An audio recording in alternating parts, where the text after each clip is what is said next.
Hi, my name is Jack Davis. I'm the founder and executive director of the Superhero Project. Basically, all I do is facilitate the project. My favorite part is to see the impact we have on the kids. Hi, I'm Alex Rasuli. I'm the co-director of finance. We try to seed funding for the Superhero Project, and my favorite thing about the Superhero Project are the people I work with. I'm Lexi Powers. I'm also a co-director of the finance committee of the Superhero Project. And my favorite thing about this project is it offers me a channel. It offers me a way to channel my creative outlet. Hi, I'm Sarah Lundgren. I'm the publishing director for the Superhero Project, and I do most of the publicity and the writing for the project, and I work on our website. And my favorite part about the Superhero Project is probably working with all the college volunteers. Hi, I'm Mahari Kulkundam. I'm the graphics director of the Superhero Project, and basically what I do is kind of coordinate student artists with the hospital volunteers as well as the children at the hospital to work together and create superheroes. And I think the favorite thing about the project is probably working with student artists because they're really creative and they throw ideas off each other and they're really smart. And yeah, we just come up with great stuff. So. Okay, so the organization that we're going to be focusing on is the Superhero Project, and the Superhero Project was founded in order to have artists go to the UNC Children's Hospital and work with cancer patients and just general patients there to help them create a superhero version of themselves, and then they get it in like a book. But the organization is facing a lot of problems because they haven't been able to actually do that because of logistics. So the organization is facing a lot of problems around motivation because they can't offer the experience that they told their volunteers yet.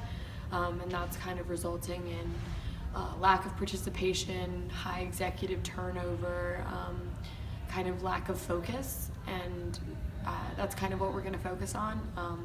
But really the root problem is that lack of motivation, and we're going to try to help with that.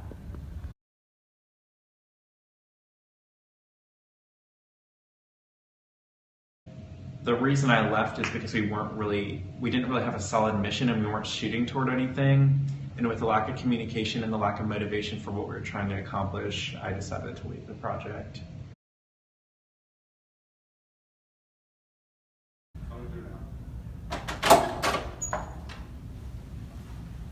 Oh, meeting canceled again? I have to walk all the way back.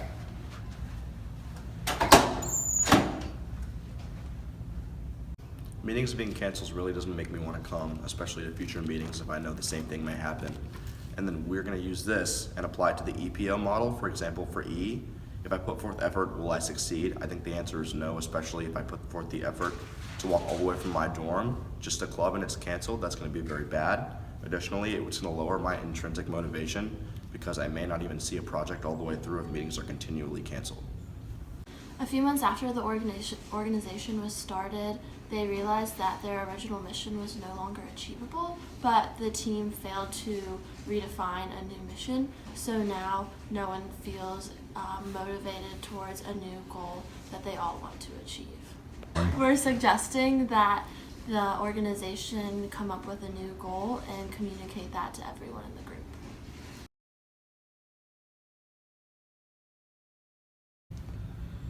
Yeah, so I've been working on the listserv.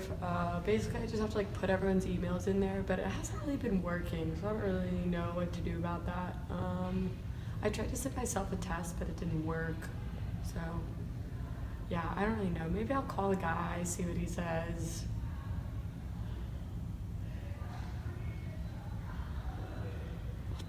Can you talk about the lack of communication? So we never had a real meeting time that was set up. It was constantly being canceled. The times would be changing. Half the people would show up, half the people wouldn't show up. And no one would ever know what was going on because there would be emails, there would be Slack messages, group messages. We're in a class, so there would be a separate group message for the people in our class together. There were so many group messages and there was no clear communication. Whenever something would happen, 2 people would know about it and the other 4 or 5 of us would have no idea what was going on, and it made it impossible for us to move forward when there was no communication whatsoever. So what we're suggesting is that before the meeting, you send out a Google Doc and you put all of your everything that you've been up to and everything that you've been doing. And then when you come to the meeting, you say, as you've seen, I've been doing this, but here's a problem that I think we all need to collaborate on. That way you're spending your meeting time kind of actually working together and not just going over things that you could send out in an email.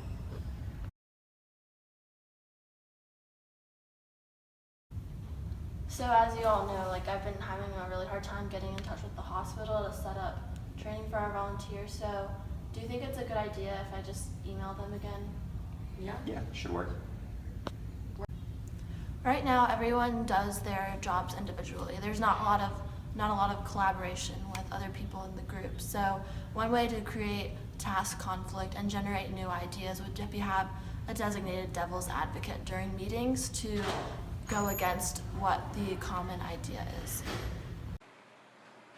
The first problem that the superhero project is suffering from is a lack of intrinsic motivation. The underlying cause of this issue is a failure to achieve the group's mission. The group project realized that their goal is unattainable and yet has to redefine its purpose. In regards to the expectancy theory, there's a disconnect between E and P. Even if anyone puts forth effort to help the kids, they still will not be able to help the children. This disconnect will continue until the superhero project redefines its goals to attain an achievable one, perhaps a SMART goal, which would cause group members to gain more motivation. The second problem is poor communication. As of now, the superhero project not only fails to communicate their updates, however, they use the wrong channel to communicate. We have recommended to use channels with low richness, such as email for pre- and post-meeting communication, and to make better use of channels with high richness, such as their meetings, to discuss challenging issues that require collaboration. Lastly, the superhero project suffers from a lack of task conflict. As of now, the group is too cohesive, suffers from groupthink, and has norms that discourage productivity. To solve this issue, we have recommended that the superhero project designates a member to play devil's advocate at each meeting in order to foster creativity and innovation.